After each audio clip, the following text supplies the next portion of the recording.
I think we're live. We're live. We're live. We're live. He says before he goes and checks his screen to make sure that we are. Hey guys, it's Nigel here. Love sales, hate selling. Glad you're here today. With me, I have the wonderful Gavin Harris of Kernow Social Media Agency. In fact, let me just see. I'm impressed already, Nigel, because most people will call it Kernow. Oh, Kernow, but it is Kernow. You know Kernow. It's Kernow. Kernow. Yeah, that's Yes. it. We always get things right here. Right, let me just make sure I can get my comments up for the group, because unfortunately my for some reason my computer runs on snail time, and whenever I press anything on it never actually happens. So, guys, thank you for joining us for our Love Sales, Hate Selling business owner interview with Gavin. Hi, Gavin. Hello, Mr. Nigel. How are you? Mr. Nigel, I love it. I'll tell you what, the amount of people who are calling me that now, it's like I've started some kind of trend. It's absolutely nuts, mate. So that's I'm loving it. I'm loving it. But the thing is, I only get called that when I'm in the Far East. So really? yeah, and that's, I don't know if you must have saw the video I did about the fraudsters, and the thing that gave it away was that they called me Mr. Nigel. And I was like, no, you definitely aren't someone from Rowley Regis or Dudley. So I figured that. Right, so Gavin, I know you're a busy man, so what we'll do, we'll dive straight in. Yeah. And yeah, if you could tell the members, what do you do for a business? Okay, so do you want me to give you a little bit of background as to where the business comes from, or do you want me just to just go with the flow, man? Talk to us. Okay, let's do this. So I am very, very new to the world of business. I've been employed. I'm 36 years old now. Joined the army. You lie. You're not 36. I wish I wasn't, mate. I wish I was 26 again. But I joined the army at 17. I was in the British Army. Did 7 years, just under 7 years in the British Army. Yeah. And from there, from 17, I've just been employed my whole life. Okay. 26th of March, I was working for, up until the 26th of March, I was working for an events company. Yeah. Was a fantastic job. Loved it. Meeting people, going to events once a year, networking, all that good stuff. And COVID hit, events industry, obviously probably the hardest hit. I was working on an event that was very much focused around marketing technology, which I know you're a big fan of as well. And 26th of March was made redundant, along with previous to that probably 350 other people. Blooming hell. Across the world as well. Blooming hell. Good grief. Yeah. It was stressful, I guess is probably the polite way to put it. I'd had an idea, because I've been working in the marketing and marketing technology space for like 3 years before. I figured I could do something around social media, because it was a big passion of mine. I was helping lots of people in the office with their own social media, and it always starts that way, mate. It always starts that way. Yeah, and it's funny, like, again, and I know you're a big advocate as well, and I know you kind of push this message out, but you follow your passion, and you're not really working. So that's kind of that was kind of the mentality. Now, the plan was, because I registered this business, and a funny story around this, but I've registered the business on the 2nd of March. Yeah. I launched my website on the 29th of February. And I was planning on kind of doing it on the side, if you will. Bit of a side hustle. Bit of a side hustle, bit of a side gig. And yeah, 26th of March, got let go from the company, and I was a bit gutted, of course. The wife said to me, the wife was really the catalyst, and she said, "You've got this idea. I believe in you. You believe in the idea. Just go for it." So that's what I did. Initially, my kind of sales forecast, if you will, were, get to maybe 5 clients at this stage, and that would be, a decent bit of income, and it's something that we could kind of build on, build on, but battle through COVID as well. At the moment, we're at, I keep looking at this, I've got my board. I've got 21 clients on board, so we've kind of smashed it out of the park. I think the last time, when I first met you, I think I was at 12 or 13, and just another client has come on board today as well. Fantastic, with a few man. More. Yeah, so it's amazing. It's been bloody scary. Yeah. But yeah, ultimately, what do we do? So Kernow Social Media Agency, probably guess a little bit. But we have 3 main services. We have the advertising side. Yeah. So we run Facebook ads. We run LinkedIn ads. Haven't ventured. I've done a little bit on Twitter, but I'm not a huge fan of it, if I'm honest. But obviously with Facebook comes Instagram as well. You can run those ads concurrent with each other. So that's the advertising side. The management side. So the management side, and I've just brought on board my first employee I mentioned before. Who's a very, very talented graphic designer. So before I was creating content, creating captions, creating graphics. I've now brought someone on board who can actually do that properly rather than just use stock images with just a little logo in the corner. So the value of what I'm offering has gone up. The price has stayed the same. And then thirdly, I also offer consultancy. So I give people access to my scheduling software, and I help them through the process of creating and delivering content to their audience to help them to organically build their own audience. Love it. So, so I met you, and then 9 clients later. What do you think was the catalyst behind you getting those additional 9 clients? What did you do? Was it Facebook ads? Well, tell you the truth, and I would love to be able to say 100% of my business has come from Facebook ads. I would love to be able to say that, of course, but truth be told, 20% of my customers have come from Facebook ads. The rest of it has come from networking. And I know me and you met in the lovely Leanne Elliott's Meet Mr. Greetings. And the networking side of it has just been fantastic. Like, again, me and you, I think we clicked straight away. The amount of information that I gain from speaking to people in forums, in groups. Again, we just had our first face-to-face meeting today, hence I was a little bit late, and that was not Nigel, that was me 100%, so I do apologize. Gavin's running on laid back man time, LMT, laid back man time. Next army as well. My God, I've got to be online by 12:30. Well, it's funny you say that, because a very, very common military phrase is 5 minutes before. And when it rolls down the line, people, the privates or the air trooper, as I was, they're normally there like half an hour before, because Sergeant Major will say 1 o'clock. Then the sergeant will say 5 to 1. Then the corporal will say 10 to 1. You know what I mean? In my culture, when you say I'll be there at 1, it means that you'll actually be there at 1:30. But that's another story for another day, mate. I'm sorry. I owe you 10 coffees. You know I do. So many. That's fantastic. So, I've seen you on LinkedIn quite a lot, and you've been doing some really good posts and getting some good engagement. So, if I'm honest, I would have expected you to grow anyway in terms of your customer base. But well done, man. 21 clients. Oh, your head must be pounding. Oh man, yeah. In a nice way. I was going to say, you said my ego, like my head's getting too big. The truth be told, I'm and again, because I've worked in events, I've worked with lots and lots of startup businesses. I know, not from personal, but from a kind of third person perspective, that the first year is always the most important. It's the most critical, because the way that I'm dealing with clients at the moment, I try and deliver 10x value of whatever I'm charging, whether it's for the advertising, the management, whatever. I try and deliver 10 times that value. Hence the reason I've brought in a graphic designer. So the value of the proposition that I'm offering now has increased, but I've kept the price exactly the same. I'm not going, well, I've brought someone on board, it's a bit better, I'm going to charge more. Like for me, I want to deliver so much value. And again, I'm going to blow my own. Yeah, man, go for it, man. My own trumpet. Like the feedback I've, I don't know what that was. I didn't know you could beatbox as well. Love it. But the feedback I've had, mate, has been like fantastic. Like people absolutely love what I'm doing. They love how I'm doing it. I try and keep in as close a contact with clients as I can, because ultimately it's their platform. I white label everything, so nobody knows. Someone knows it's you. Unless the client was happy to write a testimonial, which some of them have. I just keep everything on the download. But man, it's been amazing. It's been stressful, like you say. But at the same time, it's good stress though. The thing is, the amount of business owners I come across who are struggling to get new leads, new customers, and that brings its own stress. But then, as you say, when you've got customers, that brings a different set of not problems, but things that you have to kind of consider. And fair play to you, mate. You're rocking and rolling. Good grief. Started in March, 21 customers now. What's your capacity? Well, this is the ultimate question, because Andrea only started with me on Monday. And again, she's doing like the graphic design side. She's doing that in a quarter, 10% of the time it took me to do. Initially, I'll be honest with you, I thought my capacity personally would be for about 20 clients.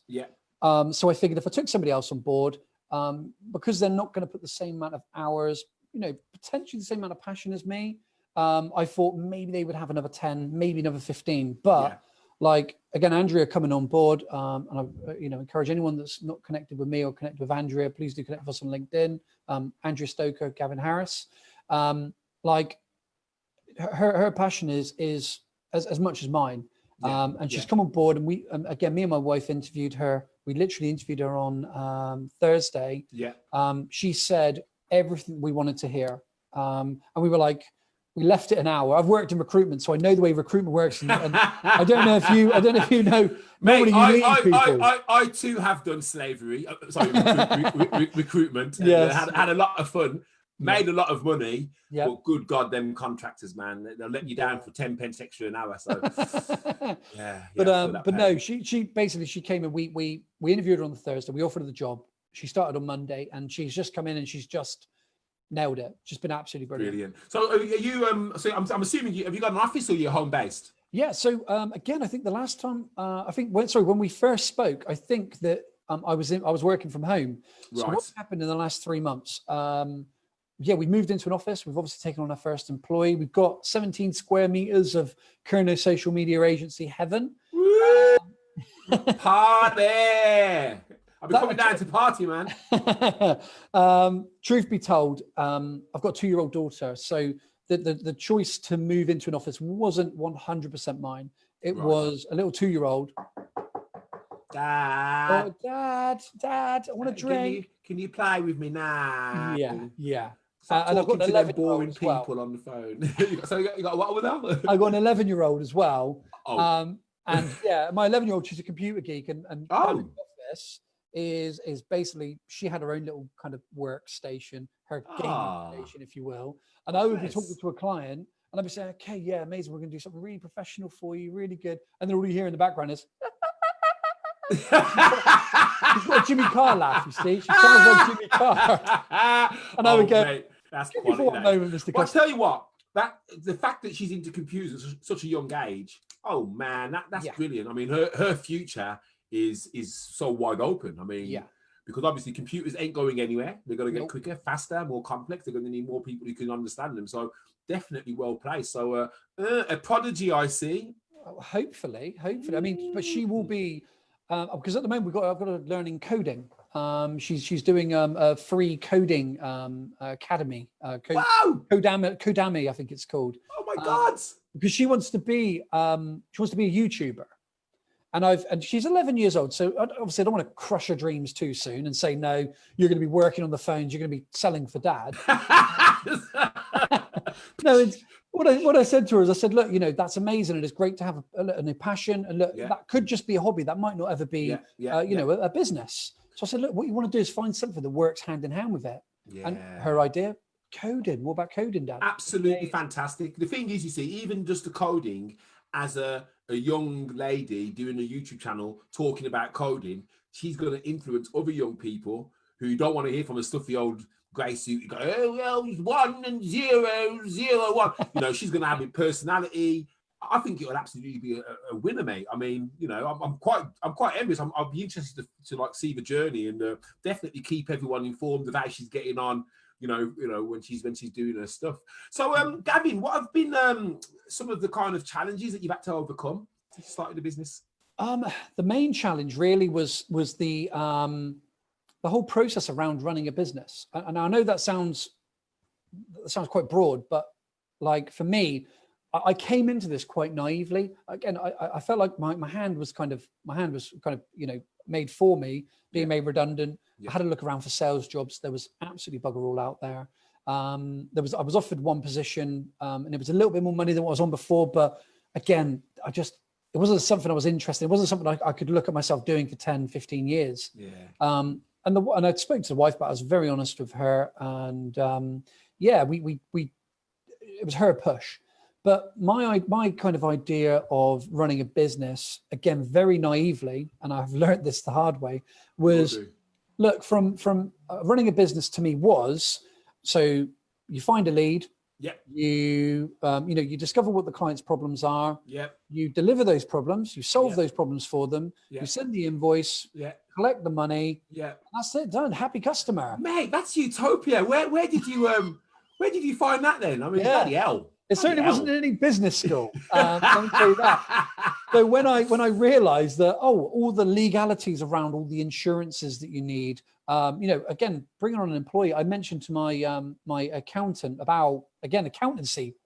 I'm still struggling with zero even now. Yeah. But again, my accountant is brilliant, and she spends far too much time with me. As long as she's not charging you for all that time, mate. No, she doesn't. She's amazing. Yeah. Give me one snippet every time.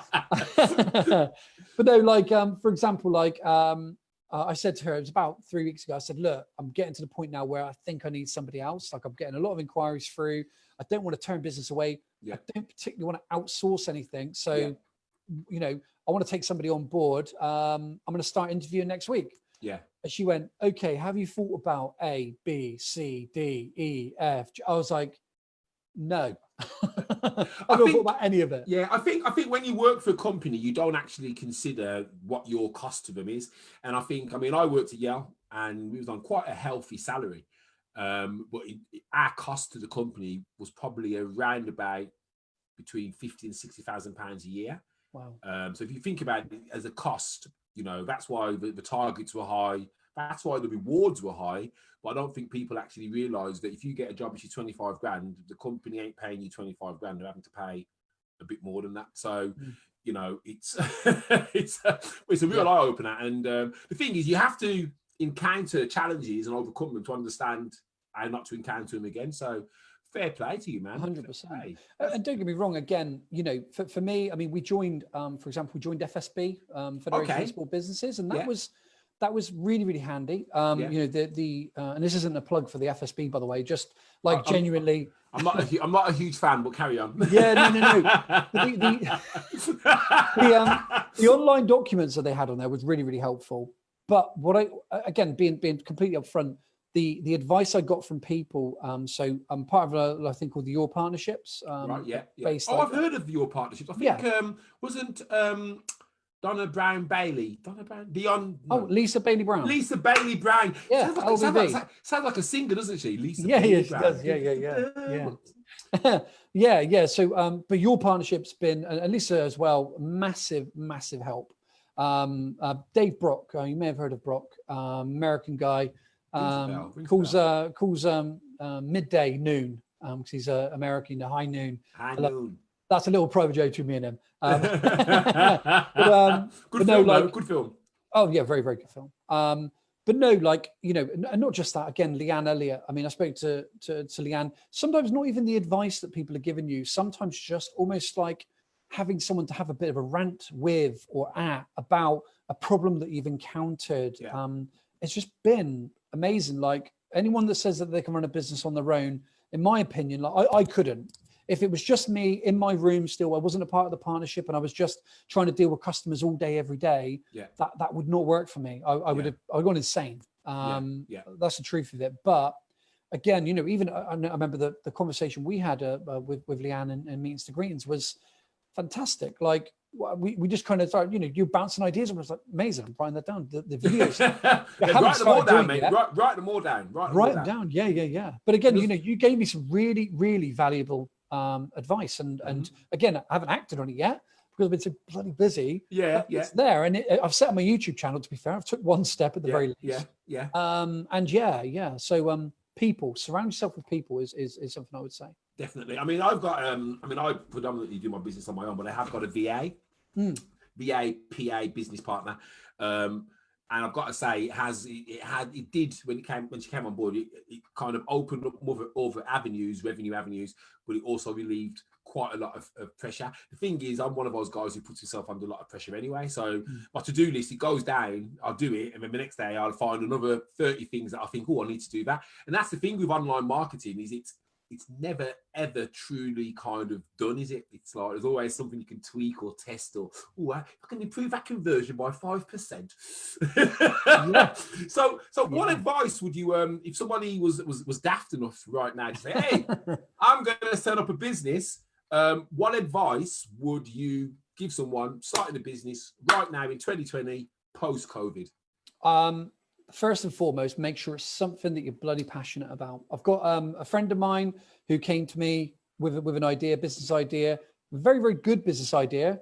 But the first question I asked was, that's not something I've ever heard you mention. It's not something I've ever heard you talk about. Can you see yourself doing it in 5 years, 10 years time? Well, and as soon as someone goes, well, then it's a no, isn't it? It has to be a no. So follow your passion, and if you can, again, like I was going to do, try and do it on the side if you can. If you're able to, do it on the side. Start it on the side, 100%, Yeah, it is. I mean, the thing is, a lot of people do say, I'm going to leave a job, and next week they've set up a business, but they haven't tested the market. I always say to a lot of people that I come across if they're starting up is get your first client, prove that you can get a customer, and then once you've got that, you can kind of build the rest around it. But at least the idea is valid, the idea works. Plus, that first customer, in a roundabout way, can be a testing ground to tweak and change things. But okay. 100%. And is there anything that the group can help you with right now, Gavin? Is there anything in particular that you need from us guys, or? To be honest with you, not at the moment. If anybody's obviously, I'm always looking for new clients, of course. So if anybody wants to speak about that, at the moment, not at the moment. If I'm being completely honest with you, it's one of those things. When I need something, I do throw it out there. I throw it out there on social media. I don't. I'm not. I don't have a huge. I've got like nearly 13,000 connections on LinkedIn, which obviously isn't a small amount, but 13,000. 13,000. Yeah, that's over like the last. That's over the last 6-7 years. I need to step up my game, man. You can have up to 30,000. Remember, so like I'm not quite there. 50%. I am in LinkedIn prison as well. I don't know if you're aware of that. Oh, what have you done? So when I did recruitment, I would add a lot of, again, I'm going back to recruitment, but I would add a lot of people who hadn't met. I was looking for infrastructure engineers from the IT and infrastructure marketplace, if you will, because I was always looking for new candidates. And if enough people put, I don't know this person, you get put in what they call LinkedIn prison, which means you're not allowed to invite anybody without their email address. So it's really funny you say that, because when I did recruitment, LinkedIn wasn't around. It was literally phone bashing. Wow. And we had a database, so we put an advert in the Nationals, and we get all these inquiries, and you call them back, you get a CV, you then make sure they have the qualifications, but it was bash. John, can you do a job in Derby? Oh, how much you pay? £20 a boiler. Oh, that's not enough, mate. Hello. And I mean, you spend your whole day doing that, and then they put me onto construction, which was carpenters, builders, plumbers, and these guys were ruthless, man. Some of them were like, literally, if you couldn't pay them, an extra £1 or an extra 10 pence, they would literally leave you in the lurch. The amount of phone calls I used to get on a Monday morning from irate site managers saying, "Where's your effing men? They ain't turned up." And I'd phone them, and some of them were like, "Oh man, I got that. I got an extra 10 pence an hour, mate." And I'm like, "Well, I could have paid you that myself out of my own pocket." No loyalty at all. No. Excellent, man. Well, listen. So right now, I mean, in terms of how the group can support you, I don't know if you're in the group, come and join the group. Go to this video, drop your links in. So all your social media links, your website links, so people, if they want to go and check you out, they can go and find you. Guys, I fully endorse Gavin.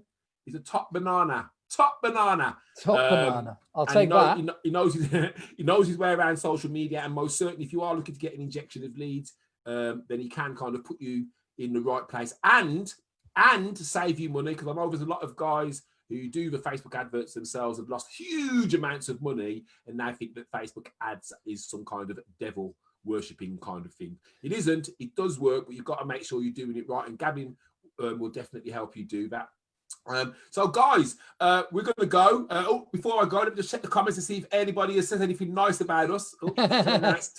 Turn down the sound first. So who we got here? So, hey, Carl Reynolds, hope you're well, mate, after your operation. Look forward to catching up with you soon. Hey, Glenn, hope you're well, man. Glenn, Gavin is definitely somebody that you can speak to regarding your company if they are looking to get offered additional services to your clients. I know that you guys don't do Facebook ads at the moment. Gavin's an expert.